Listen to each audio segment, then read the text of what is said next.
ಸ್ನೇಹಿತರೆ, ನಮ್ಮ ಬಾನಂದೂರಲ್ಲಿ ನಂಜಪ್ಪರ ಮಗ ರೇಣುಕಾ ಅಂತ ಹೇಳಿ ಅವ್ರ ಮನೆಗೆ ಹಾವು ಬಂದ್ಬಿಟ್ಟಿತ್ತು. ಫೋನ್ ಮಾಡಿದ್ರು. ಅವರು ಇವತ್ತು ಭೀಮ್ನಮಾಸೆ, ಅದಕ್ಕೆ ದೇವಸ್ಥಾನಕ್ಕೆ ಅಂತ ಹೋಗಿದ್ರು. ದೇವಸ್ಥಾನಕ್ಕೆ ಹೋಗಿ ಮನೆಗೆ ಬಂದಾದ್ಮೇಲೆ ಮನೆ ಒಳಗೆ ರೂಮಲ್ಲಿ ಈ ಹಾವನ್ನ ನೋಡಿ ಹೆದರ್ಕೊಬಿಟ್ಟವ್ರೆ. ಆಮೇಲೆ ನನಗೆ ಕಾಲ್ ಮಾಡಿದ್ರು, ಬನ್ನಿ ಕುಮಾರಣ್ಣ ಅಂದ್ಬಿಟ್ಟು. ಹೋಗಿ ರೆಸ್ಕ್ಯೂ ಮಾಡಿದ್ದೀನಿ. ಆ, ಈಗ ಇದನ್ನ ರಿಲೀಸ್ ಮಾಡ್ತಾ ಇದ್ದೀನಿ. ನೋಡಿ ಹಾವು ಹೇಗಿದೆ ಅಂತ ಅಂದ್ಬಿಟ್ಟು. ಈ ಹಾವು ಬಂದು ರಾಮಬಾಣದ ಹಾವು ಅಂತ ಹೇಳ್ತೀವಿ. ಏನು ನಮ್ ಕಡೆ ಸಿರಂಗ್ ಮಂಡಲದ ಹಾವು ಅಂತ ಹೇಳ್ತಾರೆ. ವಿಷಕಾರಿ ಹಾವಲ್ಲ ಇದು. ಇದು ಕಚ್ಚಿದ್ರು ಏನೂ ಆಗಲ್ಲ. ತುಂಬಾ ಚೆನ್ನಾಗಿದೆ. ಇದರ ನಾಲ್ಗೆ ಬ್ಲೂ ಕಲರ್ ಇರ್ತದೆ. ಹಾಗೆ ಬಣ್ಣನೂ ಸ್ವಲ್ಪ ಮೈ ಬಣ್ಣ. ಅದಕ್ಕೆ ಭಯ ಬಂದ್ರೆ ಚೇಂಜ್ ಆಯ್ತಾ ಇರ್ತದೆ, ಹೆದರಿಕೆ ಆದ್ರೆ. ತುಂಬಾ ಚೆನ್ನಾಗಿದೆ. ಇದರ ಮೈಯನ್ನ ಬಣ್ಣ ನೋಡಿ ಯಾವ ರೀತಿ ಇದೆ.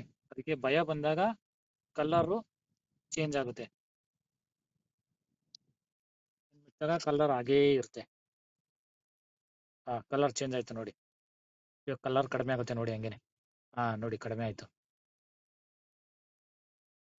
ಒಳ್ಳೆ ನೋಡಕ್ ತುಂಬಾ ಸೂಪರ್ ಆಗೈತೆ. ನೋಡಿ ಕಲರ್ ಇಲ್ಲ ಈಗ. ಈಗ ನೋಡಿ ಕಲರ್ ಬರ್ತದೆ. ನೋಡಿ